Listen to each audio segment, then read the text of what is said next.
Savoir encore nombreux ce soir pour nous suivre. Mesdames et messieurs, bonsoir. Bienvenue à cette grande édition. Nous allons prendre le sommaire de ces journaux.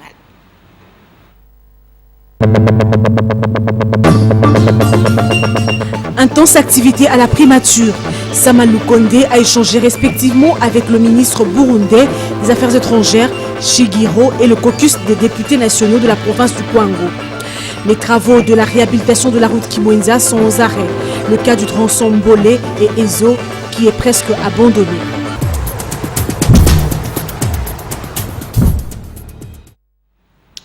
Bonsoir à tous, nous nous rendons directement à la primature pour vous dire que le chef du gouvernement Jean-Michel Samalou Kondé a échangé avec le ministre burundais des Affaires étrangères Albert Shingiro qui était accompagné par le ministre congolais de la coopération régionale Didier Mazenga. Les deux personnalités participent à Kinshasa à la 4e commission mixte RDC Burundi. James Katamba, Patrick Borel-Mukendi pour le reportage. Le Premier ministre Jean-Michel Samalou Kondé a reçu jeudi 2 septembre 2021 dans son cabinet de travail à la primature le ministre burundais des Affaires étrangères, du développement et de la coopération, l'ambassadeur Albert Shingiro, qui était conduit par son collègue congolais de la coopération régionale Didier Mazenga. Les deux ministres étaient venus faire part au Premier ministre, chef du gouvernement, de l'organisation depuis 3 jours de la 4e session de la grande commission mixte RDC Burundi. Devant la presse, l'ambassadeur Albert Shingiro s'est réjoui de la tenue de cette 4e session de la grande commission mixte qui intervient 33 ans après et qui marque une reprise effective des relations d'amitié et de coopération entre les deux pays voisins. La session mixte de coopération est une session historique qui vient encore une fois rapprocher nos deux pays. Nous avons donc l'intention de renforcer, cimenter, bétonner les relations d'amitié et de coopération entre le Burundi et la RDC dans plusieurs domaines d'intérêt commun, notamment la défense et la sécurité à la frontière commune, les échanges commerciaux, mais aussi la coopération dans d'autres domaines socio-économiques, parce que nos deux pays centrent aussi les échanges commerciaux dans le cadre d'une diplomatie économique. Le Burundi a mis en priorité la diplomatie économique. Cette diplomatie économique pointe exactement 4 ou 3 piliers, notamment l'attrait des investissements étrangers, les échanges commerciaux, mais aussi le transfert des technologies. Il faut aussi souligner que Bujumbura met un accent particulier sur la diplomatie économique qui ouvre aux échanges commerciaux entre les deux pays. Pour sa part, Didier Mazenga, ministre de la coopération régionale de la RDC, a aussi salué la tenue de ces assises de la 4e grande commission mixte qui permet de relancer les relations avec le Burundi. Il a assuré que le RD Congo devra relancer et renforcer la coopération avec tous les autres pays voisins. Je voudrais ici d'abord confirmer que les collègues Albert du Burundi a presque tout dit.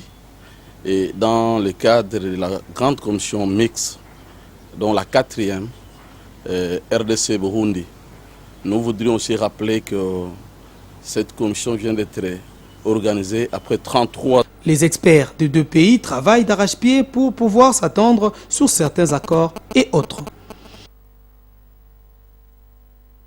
Nous restons à la primature avec James Katamba et Patrick Borel-Mukendi. Nous ferons savoir que le président de l'Académie Club Bako Formation de la première division Malébo estime que l'équipe nationale football de la RDC a besoin du son neuf donc de joueurs conscients et talentueux après que la RDC ait concédé un nul d'un but partout face à la Tanzanie en match de la première journée des éliminatoires de la Coupe du Monde Qatar 2022. Suivez. Le Premier ministre Jean-Michel Sama Lukonde Kyenge a reçu en audience le 2 septembre 2021 dans son cabinet de travail à la primature les caucus des députés nationaux de la province du Kwango qui sont venus lui faire part des difficultés de leur territoire. Avec à sa tête l'honorable Jean-Pierre Passizi Pamba Mboukou, cette délégation des élus du Kwango a présenté au chef du gouvernement tous les grands problèmes de développement de leur fief électoral qui, selon eux, ne jouit pas des avantages de sa proximité avec la ville-province de Kinshasa, siège de toutes les institutions. Enclavée, la province du Kwango veut sortir de cette situation. Besoin d'infrastructures de base, d'eau, d'électricité et autres. Tous les désidérates de la population congolaise ont été présentés à un Premier ministre très réceptif et attentif aux yeux de Passi Zampamba. Et donc nous sommes venus rencontrer son Excellence, Monsieur le Premier ministre, pour lui faire l'état des lieux de cette province et du désidérata de la population en ce qui concerne son développement. Et donc nous avons épinglé avec son Excellence, Monsieur le Premier ministre, les problèmes saillants de l'air, surtout en ce qui concerne l'électricité, les infrastructures, l'eau, les problèmes de la santé, surtout avec le konzo et la fièvre typhoïde. Donc nous l'avons trouvé très réceptif et qu'il a promis qu'à court terme, surtout dans le programme du gouvernement, on n'hésiterait pas d'expérimenter l'un ou l'autre projet. Le chef du gouvernement leur a affirmé que la province du Congo bénéficiera comme toutes les autres provinces du pays de tous les projets de développement qui figurent dans le programme du gouvernement. Tous ces principaux problèmes trouveront des solutions, notamment à travers les projets d'investissement dans les 145 territoires du pays. Et voilà, vous venez donc de suivre les députés nationaux de la province du Kwango. Ils étaient reçus donc à la primature par le Premier ministre Jean-Michel Sama Lukonde. Et puis, nous allons maintenant passer à autre chose. L'annonce du vice-premier ministre et ministre de l'Intérieur sur la tenue des élections de gouverneurs dans quelques provinces a été saluée par la classe politique de la province du Tanganyika. Pour Joseph Mulunda, leader de jeunes de cette province, il s'agit d'un soulagement pour la population de Tanganyika. Junior Kaneke nous en dit plus. Encore un peu de temps, les assemblées provinciales devront vibrer au rythme des élections des gouverneurs et vice-gouverneurs pour des provinces à problème, ayant connu les vents de la destitution. Cette annonce faite par le vice-premier ministre, ministre de l'Intérieur, est saluée par Maître Joseph Mulunda, qui estime qu'il s'agit d'un ouf de soulagement, particulièrement pour la province du Tanganyika. Je vois ici déjà un ouf de soulagement pour la population du Tanganyika qui attend avec impatience d'ailleurs l'arrivée de son troisième gouverneur de province.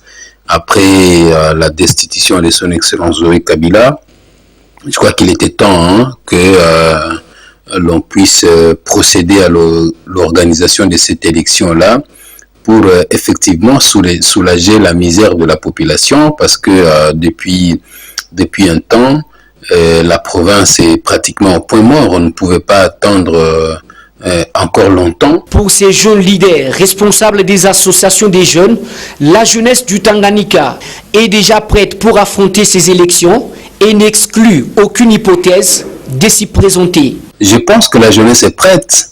Nous sommes à l'heure du renouvellement de la classe politique, surtout dans l'espace Katanga et dans le pays de manière générale. Et ça, c'est l'ambition aussi qu'a son Excellence, Monsieur le Président de la République. Et nous pensons que la jeunesse est à même d'apporter des solutions et de s'adapter aux contingences du moment. Je crois qu'il faut privilégier les jeunes, il faut leur donner la chance de s'inscrire également dans cette dynamique de changement qui s'installe au pays depuis un temps. Mais pour cela, il faut plus de sécurité parce qu'il ne faudrait pas que quand les jeunes expriment leurs ambitions, que ce soit une réservation au cimetière qu'ils s'octroient. Nous avons des cas sans légion, des jeunes qui se sont exprimés, surtout pour le gouvernorat du Tanganyika, et qui ne sont plus de ce monde. Donc on soupçonne qu'ils ont été empoisonnés et tout, pour s'être effectivement exprimés. Donc on ne peut pas vouloir une chose et son contraire. En même temps, on veut que les jeunes s'assument, mais quand ils s'assument pour aspirer à de grandes responsabilités, ils se font bouffer cru.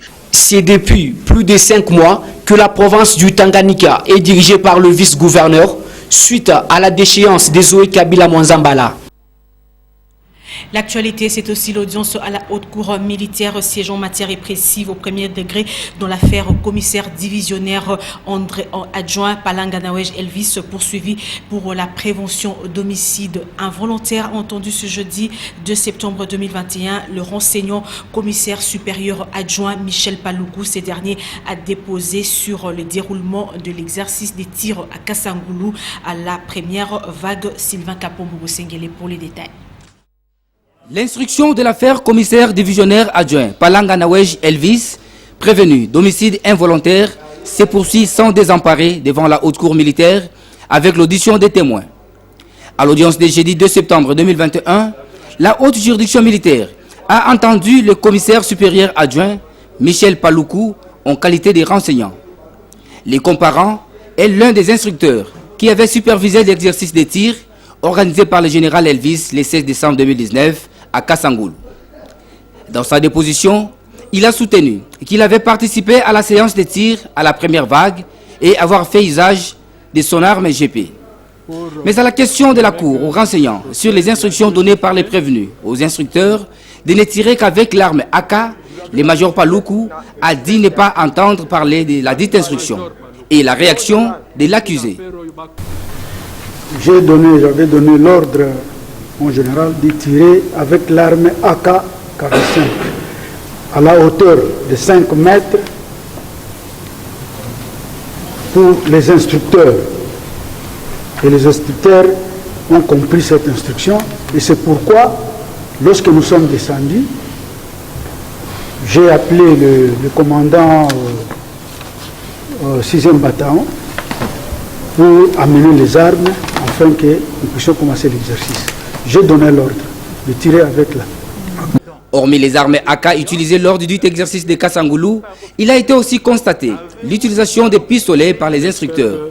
La haute cour a donc promis de rendre à la quinzaine son arrêt avant dire droit sur la question, dans lequel elle va ordonner l'expertise balistique, déterminer les experts et préciser la mission qui leur sera donnée. L'objectif étant de savoir si la balle ayant donné la mort à l'élève policier Nzinounou provenait de quelle arme GP. Et sachez aussi que le tribunal militaire de Kinshasa-Ngaliema a siégé le mardi dernier en procédure de flagrance dans l'affaire du meurtre du commissaire supérieur principal Polydor Kassongo, commandant second de la Légion nationale d'intervention. Il a auditionné les prévenus Sefou Mangbongu qui a nié le fait lui reproché par le ministère public. Une fois de plus, Sylvain Kapombo-Bosengele nous en dit plus. Siégeant en procédure de flagrance dans l'affaire du meurtre du commissaire supérieur principal, Polydor Kassongo, le dimanche 29 août 2021, le tribunal militaire de garnison de Kinshasa-Ngaliema a tenu, le mardi 31 du même mois, son audience foraine au poste de la police de pompage. Un seul prévenu a comparu en la personne de l'APP Sefou Magbongo. Ces derniers est le garde du corps du défunt. D'entrée de jeu, l'organe de la loi a présenté au tribunal les faits pour lesquels il a traduit par devant lui ses prévenus. Le 28 août 2021, il a accompagné son chef, le colonel second de Légion Pire, à l'église. En revenant de l'église, justement au niveau des sauts des moutons pompage, il y a eu altercation entre lui et quelques Wewa. Et lors de cette altercation, les Wewa ont dit bousculer les policiers qui étaient tombés par terre. En se relevant, le policier Sefou a fait usage de son arme de guerre en tirant un coup de feu qui a raté. Le Wewa a atteint son commandant au niveau du thorax. Et à cet endroit, monsieur le président, quand la balle vous atteint là, le taux de mortalité est de 100%. Ce qui a entraîné la mort du commandant. Voilà pourquoi nous l'avons arrêté et nous avons demandé à sollicité auprès de votre vice-tribunal de convoquer cette audience. Interrogeant ainsi les prévenus sur les faits lui reprochés, le policier Sefou a nié les faits.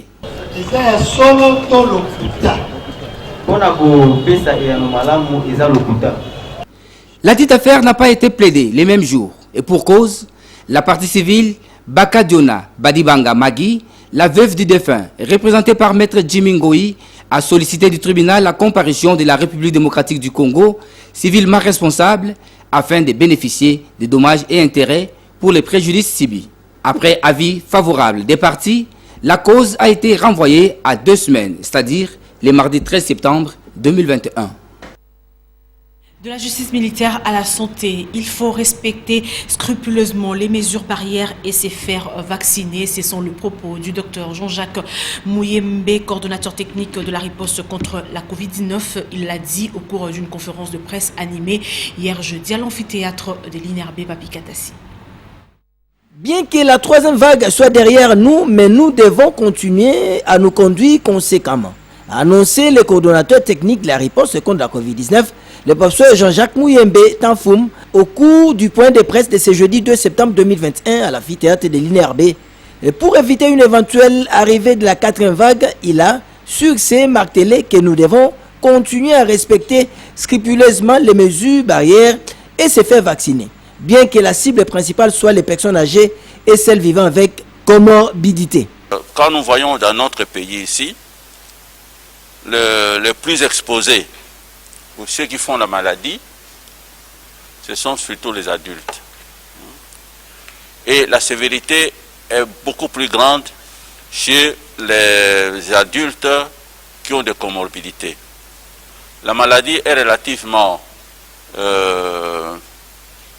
ne pouvons pas dire rare, mais peu fréquente chez les moins âgés, donc chez les enfants que vous citez là, de l'école maternelle jusqu'à l'école secondaire. Il a aussi fustigé qu'il n'est pas nécessaire que les écoles exigent des tests de Covid aux élèves à la rentrée scolaire. Nous avons des schémas et on ne peut pas commencer à vacciner les gens comme ça. Il y a quand même le ministère de la Santé doit être consulté et le ministère de l'EPSP doit également être consulté et puis c'est le secrétariat technique, le comité multisectoriel, le Premier ministre qui va autoriser cela. Mais une école ne peut pas décider d'elle-même à vacciner, n'est-ce pas, les enfants maternels, primaires et secondaires. Bokitani ou Héritage est la nouvelle collection de Vlisco Group lancée le 2 septembre donc, au fleuve Congo Hotel dans la commune de la Gombe. C'était donc à l'occasion de la célébration du 175e anniversaire de ce groupe. Patricia Bassoa Mwanda, Milka Kiyungu et Guimawesi ont signé pour vous ce reportage. Au cours de cette cérémonie haute en couleur, Vlisco Group a dévoilé son partenariat avec Congo Airways ainsi qu'avec la Direction générale des douanes et assises pour mettre fin à la contrefaçon qui nuit à leurs distributrices. Les secteurs de production sont de plus en plus frappés par la contrefaçon et la République démocratique du Congo est fortement touchée par ces fléaux. La contrefaçon touche la quasi-totalité des secteurs d'activité, y compris les textiles et l'habillement. Désormais, les consommateurs devront user du QR qui certifiera l'authenticité de ce pagne. Pour vérifier l'authenticité des pagnes Vlisco, scannez le QR code se trouvant sur l'autocollant de votre pagne.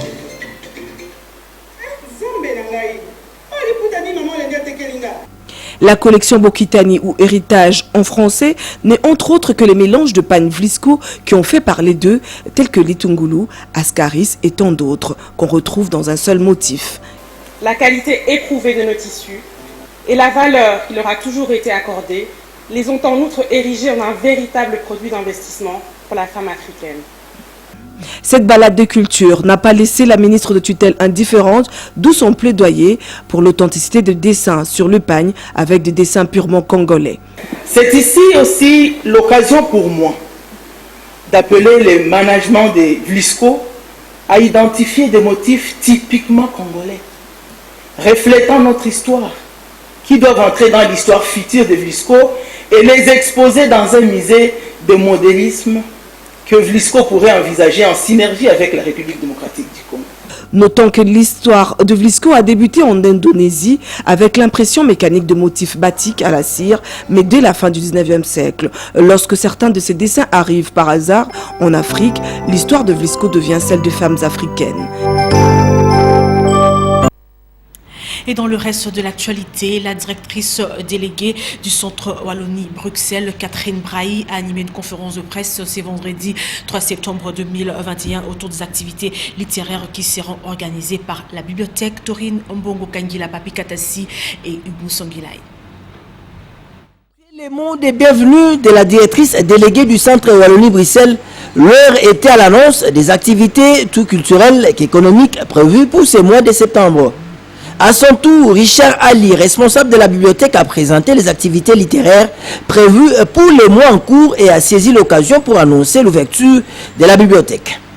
Pour ce qui est des activités, nous allons répondre avec nos activités habituelles, notamment les baptêmes de livres, le plaisir d'écrire, le cercle des écrivains, et aussi pour de grandes activités, ceux qui ont participé au prix Zamenga doivent le savoir qu'au mois d'octobre, on va procéder à la remise de prix. Mais le grand événement, en tout cas, qui est une grande fête pour les amoureux de la lecture, en tout cas les amoureux du livre en RDC, c'est l'organisation de la 4e édition de la grande rentrée littéraire de Kinshasa. Parmi les écrivains qui ont publié cette année et dont les livres seront présentés au Centre Wallonie-Bruxelles, figure en bonne place José Moussangana. Alors, grande est ma joie de me savoir être programmé aussi parmi ceux qui devront présenter leur ouvrage au Centre Wallonie-Bruxelles. C'est vrai que les gens qui m'ont lu m'ont dit que c'est un coup d'essai qui est pratiquement un coup de maître. Donc, je crois que le premier lot de cet ouvrage est déjà épuisé. J'attends encore un nouveau lot. Pour rappel, la remise des prix de la 5e édition du concours Zamenga est prévue pour le mois d'octobre de l'année en cours.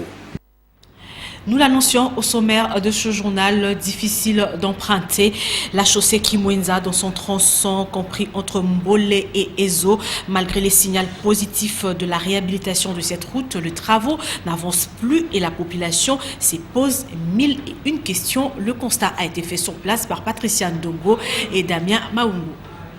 Triste sort réservé à la population riveraine de la route Kimwenza, précisément dans son tronçon compris entre Mbole et Ezo. Cette population qui avait poussé un ouf de soulagement du début des travaux de réhabilitation de cette route déchante de nouveau. Voici depuis 3 semaines, les engins disposés pour le travaux ont tout simplement disparu, laissant à la place un trou béant qui désormais prend la forme d'un lac. Désabusée, la population ne sait plus à quel sens se vouer et que surtout, dame la pluie se rapproche davantage.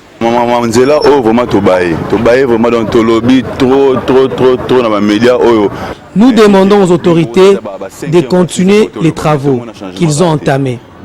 Et surtout que la saison de pluie approche à grands pas. Nous savons tous comment la ville est gérée. Kin Label est devenu Kin Délabrement. Dans ces coins, la circulation est devenue très difficile et nous avons un sérieux problème des transports. Un autre fait marquant de cette situation, le transport en commun est devenu rare, presque inexistant. Le chauffeur évite de prendre cette artère pour ne pas endommager leur véhicule.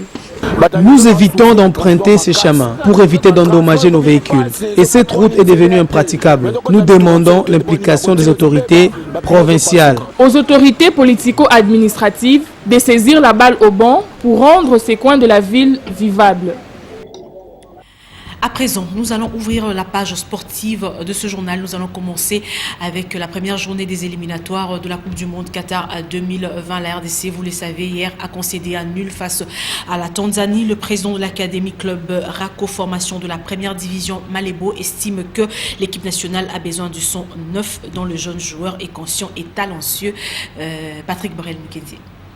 Les Léopards n'ont pas encore chassé leurs doutes des éliminatoires de la CAN Cameroun.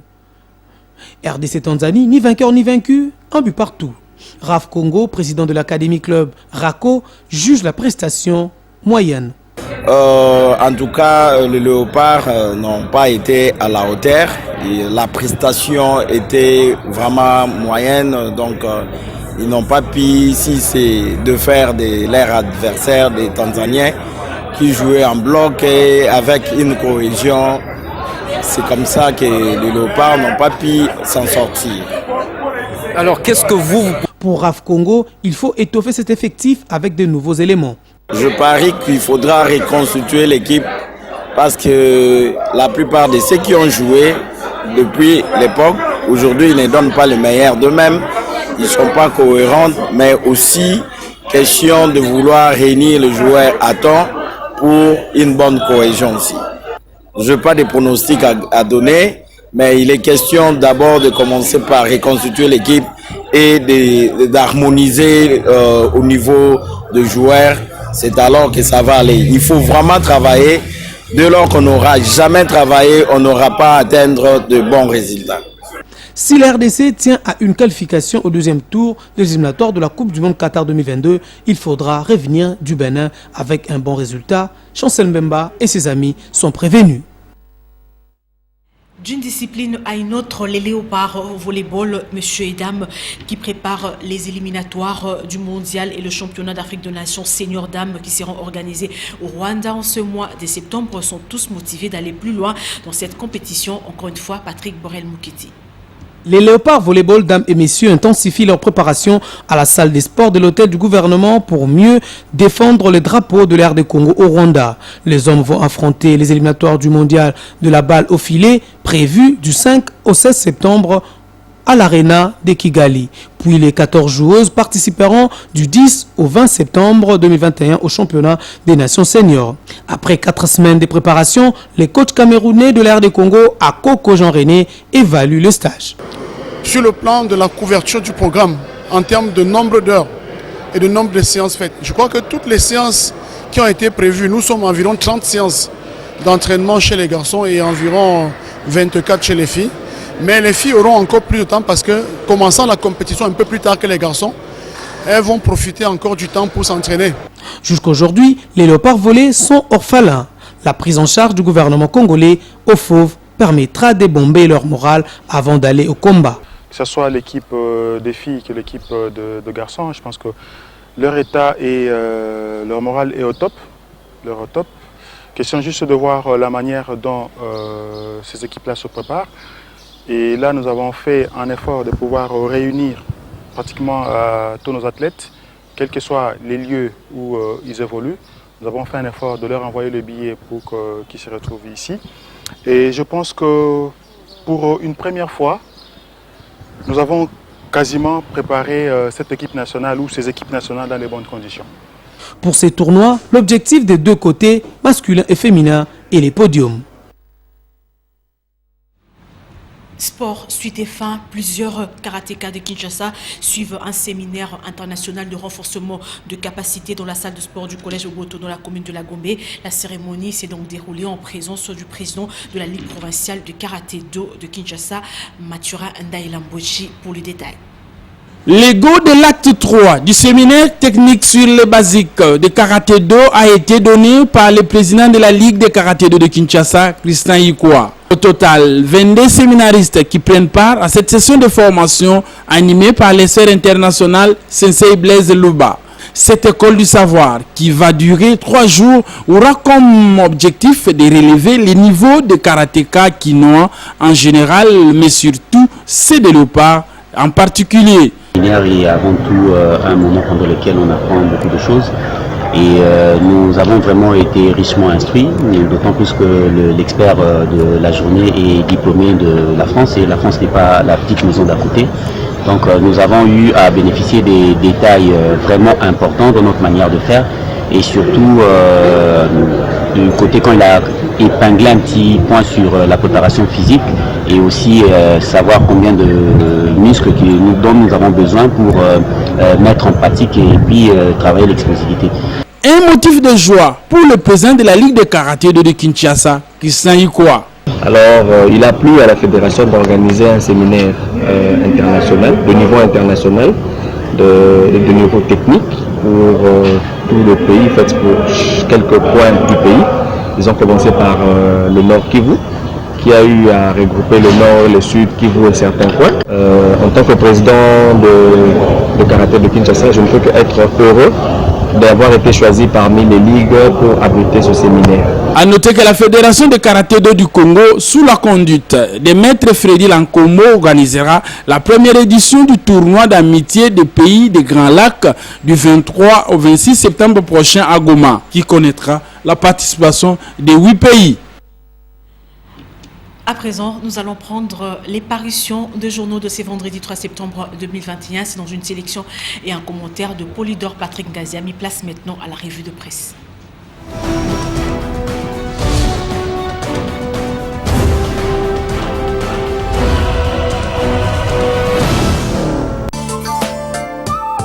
Malgré l'état de siège, à ce jour prorogé pour la 7e fois, les attaques continuent en Ituri et au Nord Kivu. La dernière, celle d'un convoi de véhicules sécurisés par les ADF Nalu sur la route Komanda Beni, pousse d'ailleurs la référence plus à se demander si ces rebelles ougandais se moquent bien de l'état de siège. Le journal signale que lors de cette attaque, 16 véhicules ont été incendiés par les présumés rebelles ADF, dont 14 voitures et 2 camions. L'armée travaille pour y remédier définitivement, a laissé entendre le porte-parole des FARDC dans l'Ituri. Le Grand Katanga représente un atout majeur. Et Tshisekedi et Katumbi lorgnent sur ce parti pour étendre leur influence dans l'espace Katanga. Pas de scandale au Fonds de promotion de l'industrie FPI, fait savoir Congo Nouveau. La nomination comme DG ad intérim de Kalenga Makonga est régulière, titre-t-il en manchette. Le journal reprend les arguments prouvant la régularité de sa nomination, s'appuyant notamment sur sa démission de la magistrature depuis 2003. Une démission dont le président de la République et le premier président de la Cour constitutionnelle notamment étaient informés par correspondance. Enfin, dans une tribune publiée sur les pages d'Africa News, le chercheur et doctorant en économie Arthur Mbumba dénonce l'accord signé entre Kinshasa et le FMI. Il juge inexplicable et inacceptable le prêt d'1,5 milliard de dollars accordé à la RDC par le FMI par rapport au sacrifice qui sera exigé de la population pour son remboursement. Inexplicable, livre-t-il, en raison de l'augmentation exponentielle des recettes fiscales. Bonsoir.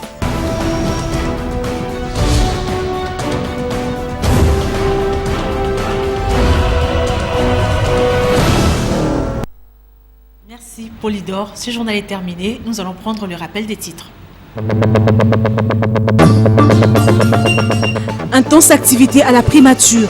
Sama Lukonde a échangé respectivement avec le ministre burundais des Affaires étrangères, Shigiro, et le caucus des députés nationaux de la province du Kwango. Les travaux de la réhabilitation de la route Kimwenza sont aux arrêts. Le cas du tronçon Mbolé et Ezo qui est presque abandonné.